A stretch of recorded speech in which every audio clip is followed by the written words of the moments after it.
गांव के बीचों बीच एक पुराना मिट्टी का मकान था और उसी में रहते थे सबके प्यारे धर्म काका।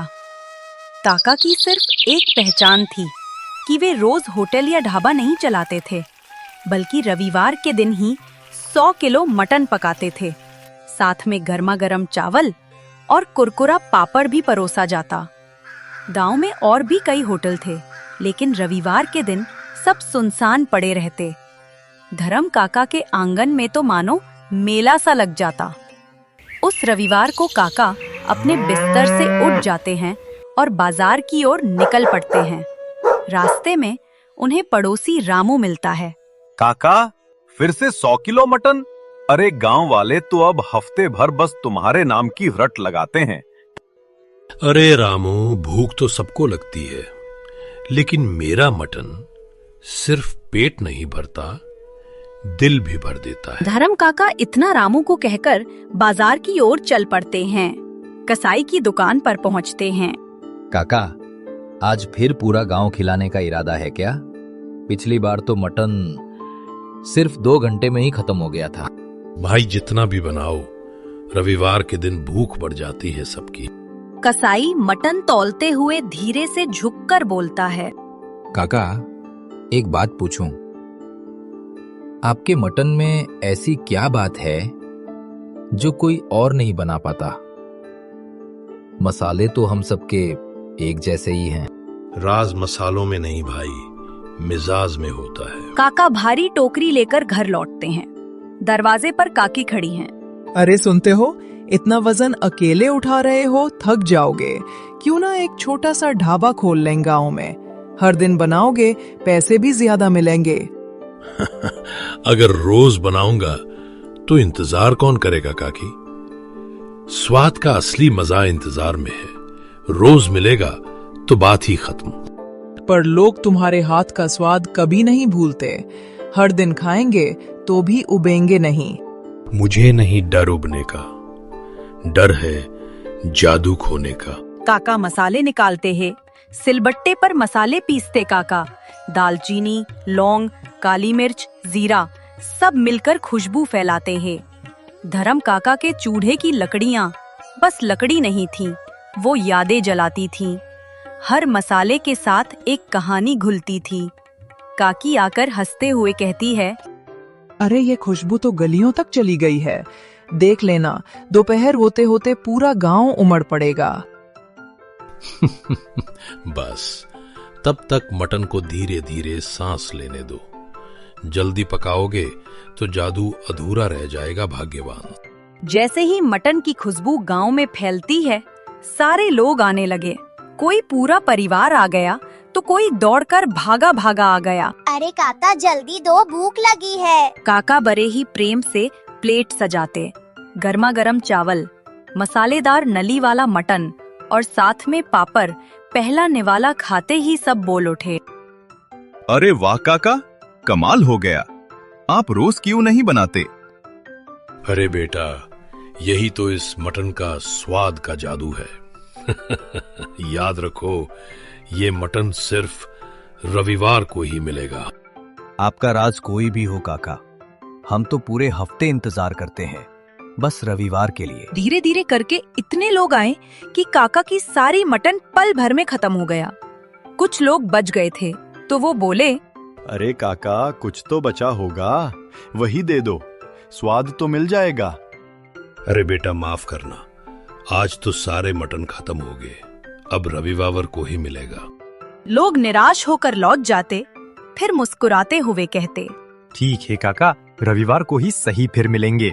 रात को जब सब सन्नाटा हो गया तो दोनों खाट पर बैठकर बातें कर रहे थे। ताकी बोली, तुम सचमुच बहुत अच्छा मटन बनाते हो। क्यों ना सचमुच हम लोग एक होटल खोले, लोग रोज आएंगे और आपकी मेहनत थोड़ी कम भी हो जाएगी। अरे भाग्यवान, यही तो तुम नहीं समझती हो। रोज बनाएंगे तो स्वाद का जादू खो देंगे। स्वाद का असली मजा इंतजार में है। तुम शायद सही कहते हो, पर हमें पूरा यकीन है तुम्हारी बनाई हुई मटन का स्वाद लोगों को हमेशा हमेशा के लिए याद रहेगा। इतनी बातें करके काका काकी मुस्कुराते हुए सो गए। अगले दिन सुबह काका गांव की गलियों में टहलते हुए निकल पड़े। चलते चलते वो पीपल की पेड़ के नीचे जाकर बैठ गए। लोग आते जाते काका को प्रणाम करते, पर काका अपनी एक छोटी सी मुस्कान के साथ सबको आशीर्वाद देते। इतने में एक नौजवान उनके पास आया और बोला, काका, आप यहाँ पे अकेले बैठे हो। मैं चाहता हूँ कि आप मेरे साथ चलो। मैं पास में ही चिकन करी का ठेला लगाता हूँ, तो मैं चाहूंगा कि आप मेरे चिकन करी चक्कर बताओ कि उसका स्वाद कैसा है। अरे भाई, यहाँ अकेले बैठने से अच्छा क्यों ना तुम्हारा चिकन करी का स्वाद ले लूं। दोनों उसके ठेले पे पहुँचे। लड़की ने फटाफट चिकन करी और चावल की प्लेट सजाई और काका के सामने रख दी। काका ने पहला निवाला लिया, थोड़ी देर चबाया और फिर बोले, देख भाई, तुम्हारा चिकन ठीक है, पर इसमें जो जादू होनी चाहिए थी वो नहीं है। लड़का ने हैरानी से बोला, जान नहीं है, ये क्या बोल रहे हो? काका, मैंने तो ताजे ताजे मसाले डाले हैं इसमें। बात मसालों की नहीं है, तुम चिकन को मैरिनेट करते हो किया। नहीं काका, मैं तो सीधे पका देता हूँ। यही तो कमी है। अगर तुम्हें स्वाद का जादू लाना है तो पहले उसमें 30 मिनट नींबू, अदरक, लहसुन का पेस्ट और थोड़ा गरम मसाला लगाकर मैरिनेट करो। जब वो मसाला अच्छे से घुल मिल जाएगा तो फिर पकाना, और देखना लोग बार बार मांगेंगे। ठीक है काका, मैं कल से बिल्कुल ऐसा ही करूंगा। काका मुस्कुराते हुए थोड़ी आगे बढ़ गए। थोड़ी दूर जाकर वो अपने पुराने मित्र हरिलाल से मिले। हरिलाल अपने बरामदे में बैठा था। काका मुस्कुराते हुए हरिलाल से बोले, अरे मित्र हरिलाल, तुम तो दिन पे दिन बूढ़े होते जा रहे हो, क्यों? अरे हाँ भाई, बूढ़ा तो हो गया हूँ, लेकिन तू बता, तू इतना जवान कैसे दिखता है?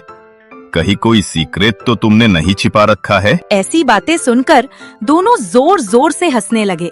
काका ने बड़े प्यार से कहा, देख भाई, तू कभी रविवार के मेरे घर आ, तुझे मैं अपना बेहतरीन मटन खिलाऊंगा। हाँ यार, वैसे तारीफ तो मैं भी बहुत सुनी है तेरी मटन की, लेकिन एक दिन जरूर आऊंगा। थोड़ी देर काका हंसी मजाक करके अपने घर लौट गए।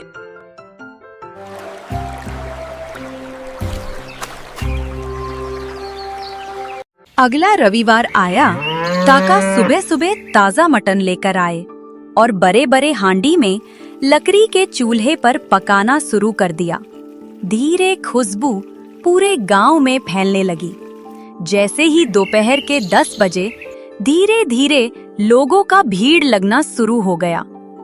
जैसे ही पहली प्लेटें परोसी गई, सबके चेहरे खुशी से खिल उठा। एक आदमी चखते ही बोला, अरे वाह काका, आज तो प्लेट में मटन के पीस ज्यादा दिख रहे हैं। दूसरा आदमी भी बोला, अरे हाँ काका, आज तो हमें 4 नली वाला पीस मिल गए। काका ने मुस्कुराते हुए कहा, अरे भाई, आज मैंने जानबूझकर सबको थोड़ा ज्यादा दिया है। सभी लोग हैरानी से काका से पूछते हैं, पर काका, आज ऐसी क्या खास बात है? काका ने मुस्कुराते हुए फिर बोले, अरे भाइयों, क्योंकि इस दिन रविवार को ही मैं मटन बनाना शुरू किया था, तो समझ ला ये मेरा सालगिरह है। इसलिए उसी खुशी में आज सबको दुगना मटन मिलेगा। गांव वाले खुशी से झूम उठे और खाने में डूब गए। थोड़ी देर में वो भी लोग आ गए जो पिछले रविवार को छूट गए थे। काका उनके लिए भी प्लेटें सजाईं। वे लोग खाने लगे और बोले, वाह काका, इंतजार तो लंबा था, लेकिन आज दुगुना स्वाद ज्यादा मिला। भीड़ में एक नया चेहरा भी था। आंखों में चश्मा और सूट बूट पहने, थोड़ा शहरनुमा अंदाज वाला आदमी। उसने काका की प्लेटें खाई और फिर धीरे से बोला, काका, शहर में हमारा एक बहुत बड़ा होटल है।